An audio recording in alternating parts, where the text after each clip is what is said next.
Bonsoir à toutes et à tous, il est 22 h, bienvenue à vous dans cette nouvelle édition. Voici les titres qui vous seront développés.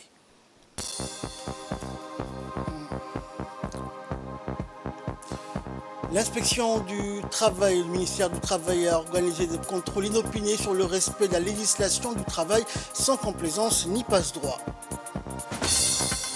Et le gouvernement slovène propose la reconnaissance de la Palestine. Bonsoir à tous.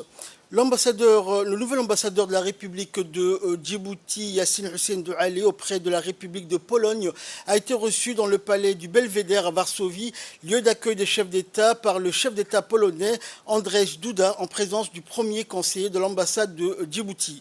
En début donc de la cérémonie, les hymnes nationaux de la République de Djibouti et de la Pologne ont été interprétés. Et lors de sa remise des lettres de créance, l'ambassadeur a déclaré combien il était honoré de présenter ces lettres de créance et des lettres de rappel de son prédécesseur au président polonais. Le président polonais a eu un entretien avec l'ambassadeur qui a porté sur les relations bilatérales ainsi que sur des questions d'ordre régional et international. Et à cette occasion, l'ambassadeur a tenu à transmettre au président polonais les chaleureuses salutations du président de la République Ismaël Marguerite ainsi que ses meilleurs vœux.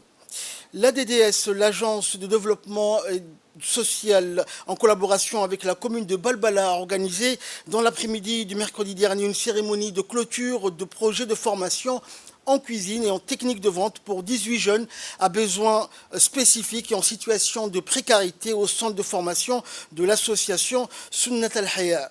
Ce projet de formation s'inscrit dans le cadre du second projet de développement urbain intégré de Balbala, financé par l'AFD, l'Agence française de développement, et exécuté par l'ADDS. L'objectif de ce projet de formation, soumis par l'association Sunnat al-Haya, est de permettre aux jeunes d'acquérir des compétences et des techniques et pratiques dans les métiers de la cuisine et de la vente, de favoriser leur autonomie et de renforcer leur confiance en développant leur estime de soi et leur aptitude. Ceci dans le but de réduire le taux de chômage et de lutter contre l'exclusion et la pauvreté urbaine. La cérémonie a démarré par des expositions de photos et vidéos retraçant les temps forts de la formation. Cet aperçu visuel a permis à tous les participants de revivre les moments marquants et de célébrer le chemin parcouru ensemble.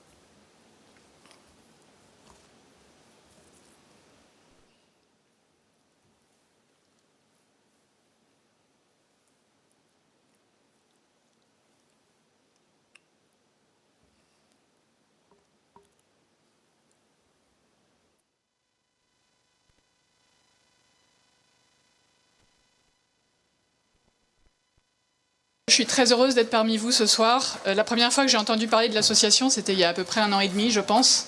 Et on s'était rencontrés pour la première fois, mais dans les bureaux de l'AFD. Et on s'était dit qu'il fallait qu'à un moment, je puisse venir voir un peu ce que faisait l'association. Et on ne parlait même pas encore du petit projet qui a été financé par l'intermédiaire de la DDS. Et puis, il y a eu des occasions, mais à chaque fois, ça tombait mal et il n'y avait pas moyen. Donc, d'abord, je suis très heureuse d'être enfin là. Ça me fait très plaisir. Et de son côté, le directeur de développement social de l'ADDS, Galab Hassan, a remercié le partenaire stratégique et l'Agence française de développement pour sa contribution significative au développement du pays. On l'écoute. De donner à ces 18 jeunes les compétences nécessaires pour s'insérer dans le milieu de l'emploi, dans le milieu du travail. Et je sais qu'il n'y a pas uniquement, comme le président de la commune et mes prédécesseurs ont souligné, il n'y a pas que la DDS, mais il y a aussi d'autres bailleurs, d'autres financeurs. Il y a Golden Africa, et il y a aussi l'ambassade de France, mais il y a aussi l'AFD à travers la DDS qui a financé un projet de formation en technique de 18 jeunes pour la formation de vente et puis je vais dire technique de vente et puis en cuisine. Donc aujourd'hui, ce soir, nous célébrons cette cérémonie de fin de formation. Donc je veux dire que je me trouve que c'est une bonne chose que ces jeunes à besoins spécifiques vont bientôt être, ils ont les compétences nécessaires pour s'insérer dans le milieu du travail. Conformément aux directives et instructions du ministère du Travail, l'inspection générale du travail et des lois sociales a entrepris ce week-end des contrôles inopinés. L'objectif étant d'établir une démarche opérationnelle de planification et de préparation rigoureuse pour une meilleure organisation de la campagne de contrôle, et ce, en mettant l'accent sur l'application stricte de la régularité de l'emploi des travailleurs étrangers en conformité aux dispositions textuelles en vigueur.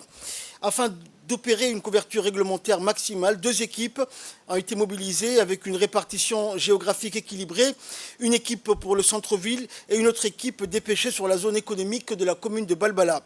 Par ailleurs, il convient de mettre en évidence que les équipes ainsi mobilisées avaient pour mandat exclusif d'effectuer des opérations de vérification, de contrôle des régularités du personnel employé dans les sites de construction, et ce en interdisant l'emploi de travailleurs étrangers en situation irrégulière dans le secteur du bâtiment et de la construction, tout en veillant au respect des dispositions réglementaires en vigueur. Parallèlement, et en vertu de sa qualité de garant de la législation du travail, l'Inspection générale du travail a lancé un appel solennel à l'endroit de toutes les entreprises et sociétés employant des étrangers de prendre leurs dispositions afin de s'acquitter des droits réglementaires prévus par la législation nationale, faute de quoi ils seront soumis à des mesures adéquates. Et dans une interview qu'il nous a accordée, l'inspecteur général a martelé qu'aucun laissez-droit, passe-droit ou non-respect de la législation en vigueur ne seront tolérés, et que toute société frauduleuse prise en flagrant délit de travail dissimulé sera considérée comme passible d'infraction, donnant lieu à des sanctions. Également, l'inspecteur général du travail, Abdi Farah Idlé, a affirmé avec beaucoup de fermeté que toute société qui sera dénichée en infraction sera traitée en conformité, tout en précisant que l'ANEFIP sera amenée dans sa mission pour donner la place aux Djiboutiens qui ont le profil requis pour les postes libres laissés vacants par les étrangers de façon irrégulière. Enfin, l'inspecteur général du travail a clôturé ses propos en affirmant que les opérations de contrôle s'effectueront dans la continuité et seront inscrites dans la durée pour lutter davantage contre l'emploi illégal et frauduleux de la main-d'œuvre étrangère à Djibouti. L'école Al-Irshad a organisé une cérémonie dédiée à la graduation de la 30e promotion des élèves du secondaire baptisée l'Ali Al-Irshad. La cérémonie a eu lieu au Palais du Peuple, cette cérémonie qui a coïncidé avec la clôture des activités étudiantes pour l'année scolaire 2023-2024. L'événement a été ponctué par une variété de performances artistiques comprenant des chants d'accueil et des poèmes, ainsi qu'une nouvelle séquence dédiée à la solidarité avec la Palestine. Cette cérémonie s'est clôturée par la remise de distinctions honorifiques à la 30e promotion ainsi qu'aux étudiants et étudiantes distingués pour leur contribution aux activités parascolaires et aux recherches éducatives.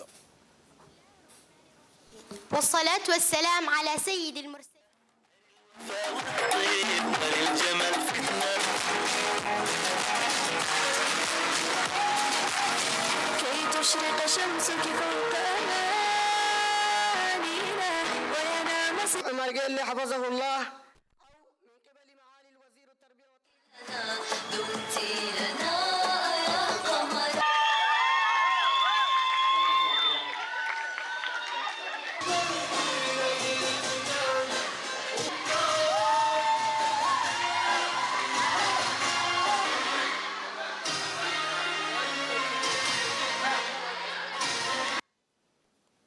Et dans son intervention, la directrice de l'école Al-Irshad, Halima Mohamed Ousmane, a affirmé que cette cérémonie, que cet événement annuel reflétait clairement la vision et la mission de l'école, ainsi que le modèle éducatif basé sur des valeurs supérieures adoptées par cet établissement scolaire. Elle a souligné d'autre part le rôle de premier plan de l'école dans l'éducation et la promotion de la langue arabe et des valeurs nobles à Djibouti. Elle a également noté que les diplômés de l'école obtiennent régulièrement les meilleures performances au niveau national. Et elle a conclu ses propos en soulignant que l'école maintenait une dynamique continue en organisant toutes ses activités, tout en accordant une attention particulière aux soirées culturelles, aux compétitions sportives et à toutes les occasions importantes. En nouvelle nationale, toujours, une cérémonie de remise de prix s'est tenue au sein du lycée Arred Ali Sabié. Cette cérémonie qui a vu la participation des responsables de la région, des principaux et proviseurs des établissements, des professeurs, des élèves et des parents. Et cette cérémonie se voulait solennelle puisque la direction a voulu distinguer par des prix les meilleurs élèves, professeurs, membres de la vie scolaire et agents de service du lycée. Et après les interventions, fut donc place à la remise des prix et surtout découvrir quelles personnalités avaient été nominées et nommées pour ces performances durant toute l'année scolaire.